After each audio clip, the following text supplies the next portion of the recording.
में अपना भी सहारा है,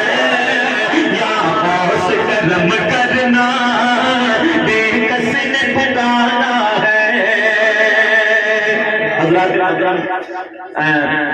एक मतला दो शेर और एक मनकबत के पढ़कर और मैं अपनी जगह लूंगा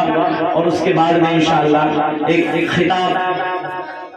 जो आखिरी कड़ी के रूप में होगा वो इंशाअल्लाह आप समाप्त करेंगे, मुलाहिजा करें।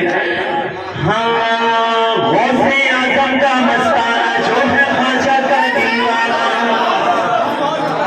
गौसे आजम का मस्ताना जो है ख्वाजा का दीवाना, गौसे आजम का मस्ताना जो है ख्वाजा का दीवाना,